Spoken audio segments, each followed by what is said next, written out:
A few weeks ago, when news of the executive order telling the Joint Task Force on Terrorism to investigate various viewpoints the government does not like came out, I freaked out.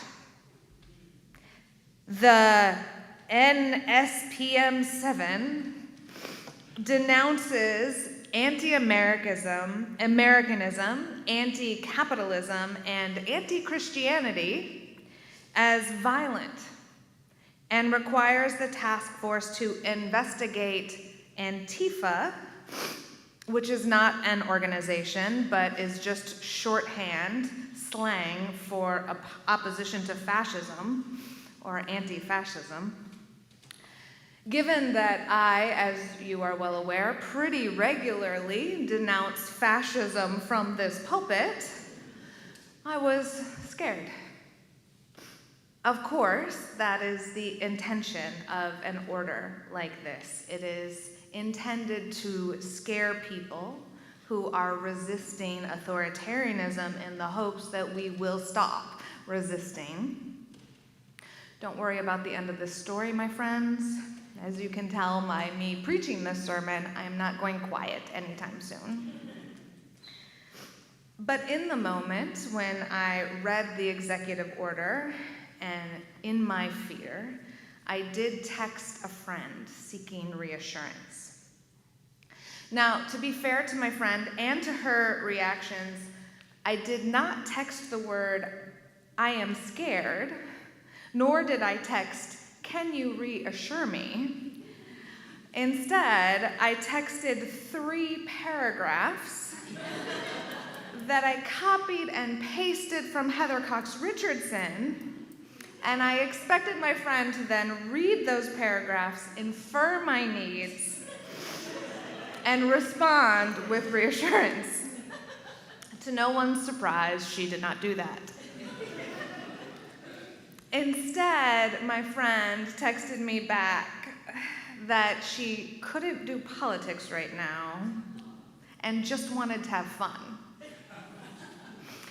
I was upset, but let's give my friend a little grace around a 3-paragraph block of text, none of which was in my voice. But truthfully, my immediate reaction, it was not grace. I freaked out even more than I had already been about, authoritarianism. And obviously, I thought in my freak out, this, number one, it was a friendship-ending text. Also, it was obviously an indication that humanity itself was doomed.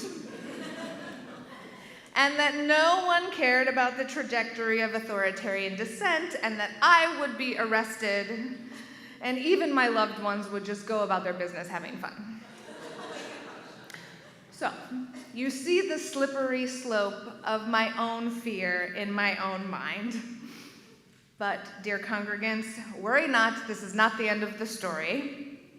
Despite being quite triggered in the moment, I did not text back. Thank you. I went for a walk. I did some yelling in my head, and then I phoned a different friend. Happily, while this friend is just as freaked out about authoritarianism, they were not triggered by this particular text. Isn't it amazing how you can stay grounded for the ones you love, even if their triggers mirror your own? I'm so very grateful for friendship and support systems. Anyway, I read the text aloud to my friend for some emotional validation, and they very quickly validated me. Yes, that must have hurt, they said. Yes, it's fair to be scared. And then they went in for the wisdom. This avoidance is also a coping mechanism, they said. When you're scared, your coping mechanism is to reach out for reassurance, which is a normal coping mechanism, and also avoiding the scary stimulus is a normal coping mechanism. Right, of course. I I know that. I know that. I know how to expand past my own fear into compassion for someone else's way of coping with all of this. It's just much easier when I'm doing that in y'all's relationships than in my own. So I took a deep breath and I tried to open myself to the possibility that my friend was just dealing with the stress of all of this in a different way. Or maybe she didn't understand what I was scared of. Or maybe it was just an avoidant response to this political nightmare that we're in. I did a day of breathing before I responded to the text. And then what I did was made plans to see my friend in person so that we could spend some time with one another, reconnecting, reminding each other, both her and me, of our friendship, laughing with each other, connecting in trust. In his book, Belonging Without Othering, How We Save Ourselves and the World, John A. Powell and Stephen Menendian posit that authoritarianism is a response to rapid social change. Then they argue that we human beings, we have two options when we make meaning of rapid social change. The first option is that we can tell ourselves the story that change is bad, change is scary, the world is out of control, and there is some other to blame for it. The second option is that we can tell ourselves the story that the world is changing very fast, and it's a little scary, but if we come together and work together, we're all going to be okay. We're in this together. The first kind of story, what Powell and Menendian call a breaking narrative, is associated with fear and with blame. Those are the emotions that go along with it. I'm scared, it's your fault. The second kind of story, what Menendian and Powell call a bridging narrative, is associated with curiosity and with hope. I wonder what this change will be about. I wonder how you're feeling. I'm curious about what is changing and happening and how we can be in relationship, and I hope that we can make a more beautiful world together. The breaking narrative, it leads us further down the path towards authoritarianism, while the bridging narrative, it reconnects us with our neighbors and leads us back to each other as a people. And this country is full of beautiful, kind, loving people. We are genuinely wiser, stronger, braver together. But any one of us can be coerced, invited into the fear narrative. Any one of us can drop down into fear and respond to each other with fight or flight or freeze. The only way out of that, decades of psychological research has shown, is to honor the fear and to calm it down. The part of our brain, the part of our processing self that is afraid, that little, oh my God, what's happening? Obviously the whole world is a mess part, it needs to be heard. It needs to be honored, or it will just override the other parts of our thinking selves. Compassion is the tool that can hear and hold the fear. Compassion is the voice of the friend on the other end of the line saying, yes, I'm sure that hurt. Yes, it makes sense that you're afraid. It is the friend who's here at church with you, nodding at you when you're talking and saying, yes, yes, that's so real. What you're feeling is so real and so valid. When my friend and I finally sat down and talked with one another about what had happened in that text exchange, she shared two things with me that helped me have a greater understanding of her experience. First, she said that she didn't really have the foundation of knowledge for understanding the rapid and frightening changes that are happening at the national political level, and she just felt out of depth in a detailed conversation about that.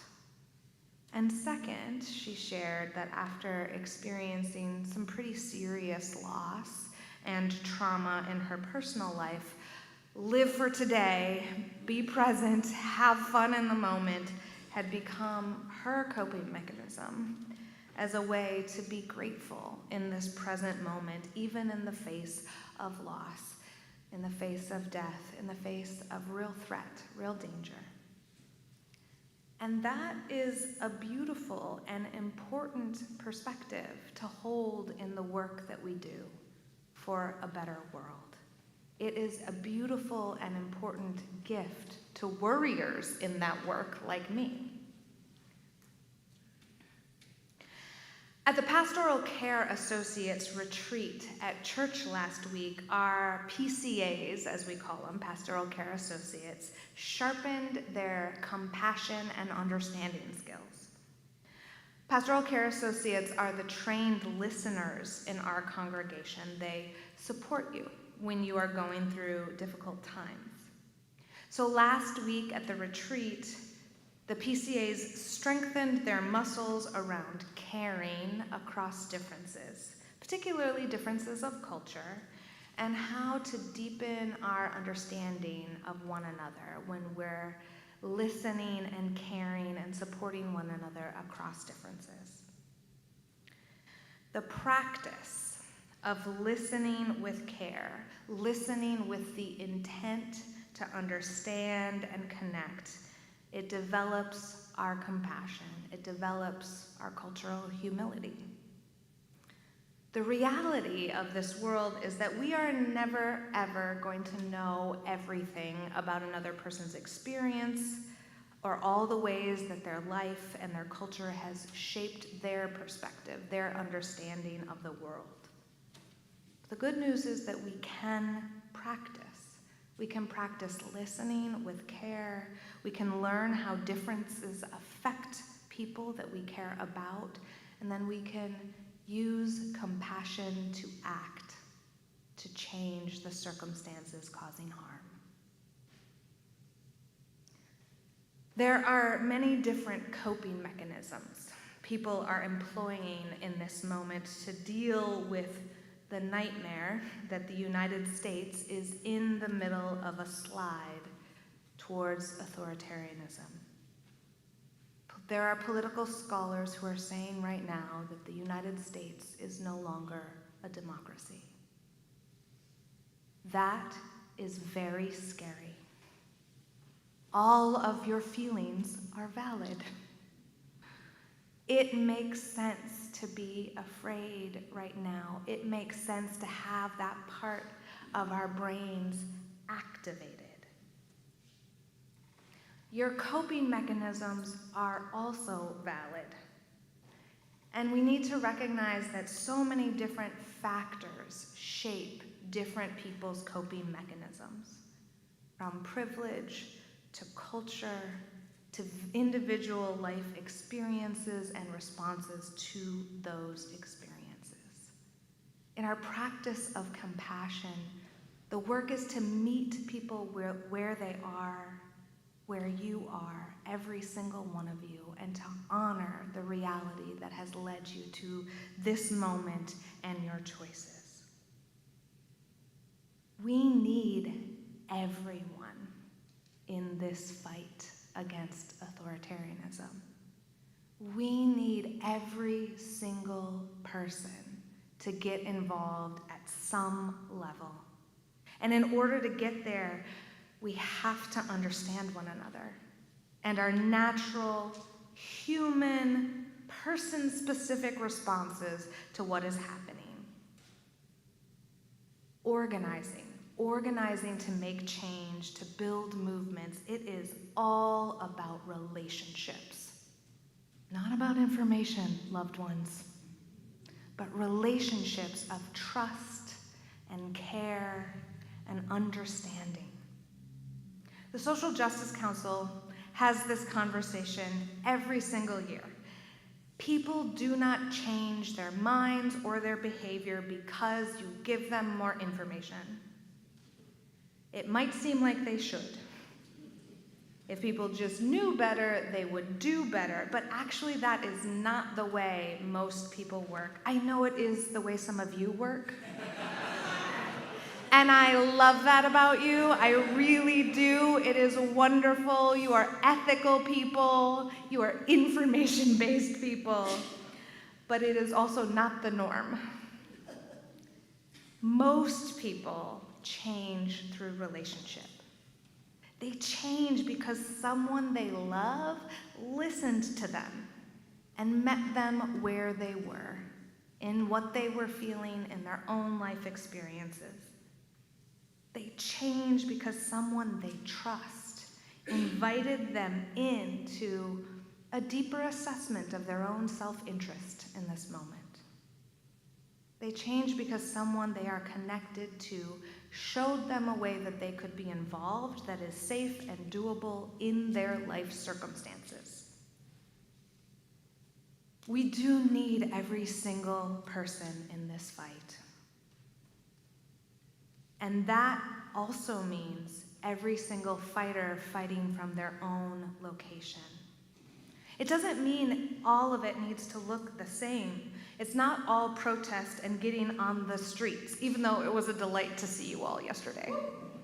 But there were like 50 of you, 100 of you out on the streets yesterday. It was lovely. It was a great time. You are amazing. And there are dozens, hundreds of ways to be involved that are not that. In her 2022 book, Social Change Now, a guide for reflection and connection, Deepa Iyer identifies 10 distinct social change roles, from frontline responders to caregivers to storytellers to healers. Being part of the movement can look like caring for frontline responders. It can look like cooking for people who are hungry. It can look like singing at church. It can look like telling stories, being part of those building narratives. Get in where you fit in, my loves. And then bring as many of your loved ones in as you can, meeting people where they are, using compassion as your guide. We do not need the work to all look the same, but we do need everyone engaged in the work. The poem Va'ahavta, our opening words this morning, were written by Aurora Levins Morales. Levins Morales is a Puerto Rican and Jewish artist and activist, and the title of the poem, Va'ahavta, comes from the Hebrew scriptures, the same verse that was referenced in our opening hymn and in the interlude that the choir is about to sing. Va'ahavta means, and you shall love. It is the beginning of the scripture and the Jewish prayer. And you shall love God with all your heart and your soul and your might. In her poem, Levins Morales turns this love towards the whole and the holy of humanity. And you shall love each other. You shall love this world with all your heart and your soul and your might.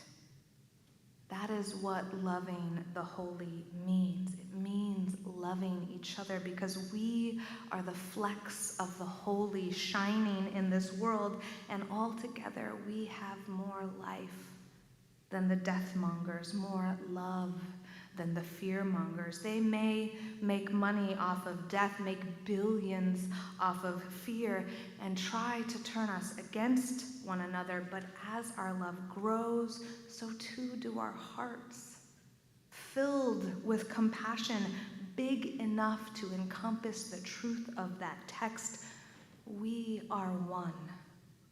And any attempt to divide and conquer us is just a lie.